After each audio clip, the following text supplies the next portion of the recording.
Let's continue with sample paper, ये mock का जो हम पेपर सॉल्व कर रहे थे। हम असर्शन रीजन पे बेस्ड क्वेश्चंस पे आ गए थे।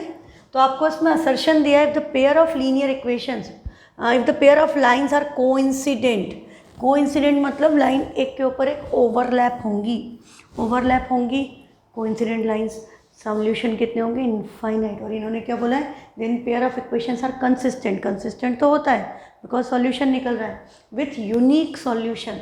बेटा यूनिक सॉल्यूशन में इंटरसेक्टिंग लाइन आती है, कोइंसिडेंट लाइन में इनफाइनाइटली मेनी सॉल्यूशन आता है, सिस्टम कंसिस्टेंट बोथ केसेस में है। तो ये असर्शन रॉन्ग है, असर्शन रॉन्ग है तो आपको रीज़न चेक करने की ज़रूरत ही नहीं है, क्योंकि आपके पास assertion is incorrect is only one option, that is option D. यदि असर्शन रॉन्ग है तो सीधे ऑप्शन डी, और रीज़न रॉन्ग है, हाँ तो रीज़न रॉन्ग है तो ऑप्शन सी। बाकी इन दोनों में असर्शन और रीज़न दोनों करेक्ट होते हैं, ए और बी में। तो ये बात आप याद रखो। अब क्वेश्चन 40 में क्या बोला, 2 रैशनल नंबर है। हाँ तो ये तो आपको पता है कि 2 कैन बी रिटन एज 2/1, तो 2 रैशनल नंबर है, तो असर्शन तो करेक्ट है। Let's look for the reason. Reason में क्या बोला, the square root of all positive integers are irrational. भाई यदि मैं 4 का स्क्वायर रूट ले लूँ तो √4 इज़ 2, बट 2 तो रेशनल है, इरेशनल तो नहीं है, तो रीज़न इनकरेक्ट है। तो रीज़न इनकरेक्ट है तो डायरेक्टली आपका ऑप्शन क्या हो जाएगा, ऑप्शन सी, है ना। तो ये आपका डायरेक्ट कंसेप्ट है। दोनों सही हो तो आपको देखना पड़ता है कि उसका प्रॉपर एक्सप्लेनेशन है या नहीं है। ये क्वेश्चन अभी हमने पोलिनोमियल की केस स्टडी में किया हुआ है कि आपको ये बहुत सारा वो आर्किटेक्चर आइडिया दे रखे हैं, फिर आपको पूछा स्टैंडर्ड फॉर्म में ए बी सी क्या है, तो आई होप यू रिमेंबर कि ए बी सी का ऑप्शन क्या आता है, यही वाला, A B C real number है and A is not equal to 0। हाँ फिर बोला क्वाड्रेटिक पोलिनोमियल जिसका 1 0 - 2 है और प्रोडक्ट ऑफ 0 8 है, 1 0 - 2 प्रोडक्ट ऑफ 0 8, तो -2 इंटू अल्फ़ा इक्वल टू 8, तो अल्फ़ा की वैल्यू क्या आ जाएगी, -4। इन दोनों को ऐड करोगे तो सम क्या आया, -6।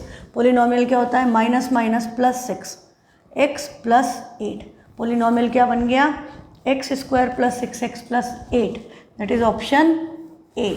नेक्स्ट क्वेश्चन है, if alpha and 1/α are zeros, तो अल्फ़ा और 1/α 0 है, तो आपको क्या याद है कि जीरोस रेसिप्रोकल है, मतलब डायरेक्टली c = a, तो आपका 2 = 8k होगा, तो k की वैल्यू डायरेक्टली क्या आ गई, 2/8, दैट इज़ 1/4, तो आपका ऑप्शन आएगा बी, 1/4।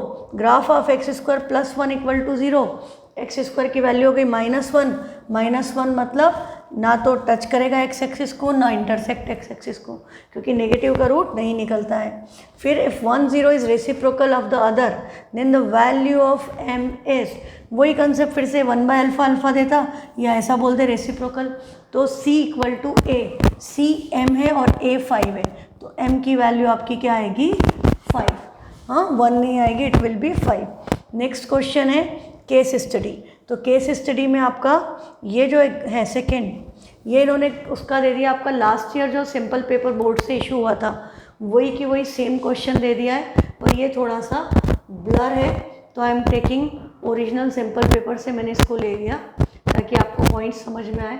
तो ये सनरूम का डायग्राम दिया हुआ है।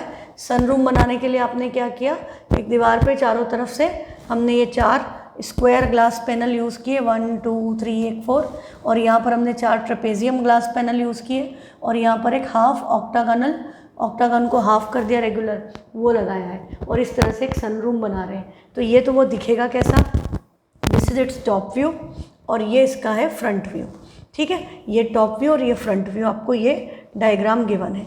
अब इस पे बेस्ड कुछ क्वेश्चन है कोऑर्डिनेट ज्योमेट्री के, क्योंकि इसको इन्होंने x एक्सिस y एक्सिस पे ड्रॉ कर दिया स्केल ग्राफ पेपर पे। तो हमारा फर्स्ट क्वेश्चन है, find the mid point of the line segment joining the point J and I। तो मिड पॉइंट निकालना है तो मुझे ग्राफ देखने की ज़रूरत ही नहीं है, सीधे 6 + 9 क्या हुआ, 15/2, 17 + 16 33/2। यदि ये ऑप्शन तो ठीक है, नहीं तो डेसिमल में देख लो, तो ये 15/2 33/2 हमको मिल गया, तो ये हमारा फर्स्ट हो गया। सेकेंड में हमें बोला the distance of the point P from the y axis, distance of point P from the y axis, P का डिस्टेंस y एक्सिस से निकालना है। तो आपको क्या पता है, distance from y axis is x coordinate, तो हम इसका x कोऑर्डिनेट देखें, ये x एक्सिस है, तो ये इसका डिस्टेंस क्या हुआ, 1 2 3 एंड दिस इज़ 4, तो ये 4 पॉइंट हुआ, तो x की वैल्यू 4 है, तो डिस्टेंस फ्रॉम y एक्सिस भी क्या हो गया 4 यूनिट्स, ये आ गया आपका। नेक्स्ट है refer to front view, find the distance between the point A and S। Front view में A और S के बीच का डिस्टेंस कैलकुलेट करना है, तो A यहाँ पर है, S यहाँ पर है, तो काउंट कर लो 1 2 3 4 5 6 7 8 9 10 11 12 13 14 15 16 है, 16 या 17 दोनों में से जो ऑप्शन हो, क्योंकि वो थोड़ा सा उधर दिख रहा है, 16 है तो 16 हो गया A और S के बीच का डिस्टेंस। फिर बोल रहा है refer to front view, find the coordinate of the point which divide the line segment joining the point A and B in the ratio 1:3 internally. तो सेक्शन फॉर्मूला लगाना है, पर हमें A और B के कोऑर्डिनेट्स चाहिए, तो A के कोऑर्डिनेट्स आपके क्या हो गए, A पर x की वैल्यू क्या हो गई 1 और y की वैल्यू 1 2 3 4 5 6 7 8 1, 8 A के कोऑर्डिनेट हैं। B को हम देखें तो 8 के ऊपर ये जा रहा है, ये 8 है, 9 10 10, तो इसका y 10 है, और x क्या होगा इसके कॉरस्पॉन्डिंग 1 2 3 4 5 10, तो आपके कोऑर्डिनेट आ गए 1, 8 और 5, 10, तो हमारे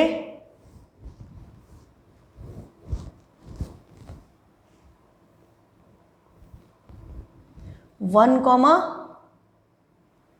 8 और 5, 10 को इंटरनली डिवाइड कर रहा है 1:3 के रेशो में, तो हम सेक्शन फॉर्मूला लगाएंगे, तो x equal to 1 × 5 5 plus 3 × 1 3 upon 3 + 1 4, तो 8/4 क्या आ गया 2, तो इसमें 2 हमको दो जगह पर दिख रहा है, तो हमें y भी कैलकुलेट करना पड़ेगा, तो y के लिए हम लगाएंगे 1 × 10 10 plus 8 3 24 divided by 4, that is 34/4, that is 17/2 is 8.5, तो ऑप्शन 8.5 वाला फोर्थ ऑप्शन आ गया। फिर आपका लास्ट पार्ट है refer to front view, if the point x, y is equidistant from the Q and S, then relation निकालना है, तो हमको उसको देखने की अब ज़रूरत नहीं है, हम डायरेक्टली इसमें इक्विडिस्टेंट है ये x, y से, तो हम डिस्टेंस फॉर्मूला लगा दें, और आपको क्या नज़र आ रहा है यहाँ पर कि दोनों का y कोऑर्डिनेट सेम है, तो y - 8 का स्क्वायर डायरेक्टली कैंसिल हो जाएगा, तो आप क्या करोगे x - 9 का square equal to x - 17 square, सिर्फ इसको इक्वेट करो, y और 8 दोनों का सेम है, कैंसिल हो जाएगा, तो हम डायरेक्टली ये कर दें, तो ये हो गया x square minus 18x plus 81, और ये होगा x square minus 34x plus 289, x square cancel, 18x को उधर भेज दो, तो 34 में से 18 गए, 6 24 10 16x, ये 28 उधर जाएगा, तो 81 में से 28 माइनस होगा, 11 - 8 3 और 8 - 2 नहीं 8 - 3 5 53, 16x इक्वल टू 53, 9 का स्क्वायर 81, 7 का स्क्वायर, अच्छा मैंने 289 है, वो मैंने 28 भेज दिया, ओहो ये 289 है, 289 माइनस 81 होगा, तो ये बचेगा 208, तो 208 equal to 16y, numbers divisible हैं 4 से तो हैं ही, 4 4 ज़ा 4 5 ज़ा 4 2 ज़ा अगेन 13 4 ज़ा 52, तो y इक्वल टू 13, या इसको इधर ले आए तो y - 13 इक्वल टू 0 है ना, तो y - 13 इक्वल टू 0 ये आंसर आ रहा है, और इसके साथ आपका ये पेपर ओवर। तो आई होप आप लोगों को एक आइडिया लग गया मॉक के पेपर का। एक बार हमारा चैप्टर्स का रिवीजन कंप्लीट हो जाएगा तो हम बोर्ड के पेपर्स भी करेंगे और दूसरे स्कूल्स के भी पेपर कंटिन्यू करेंगे। Thank you.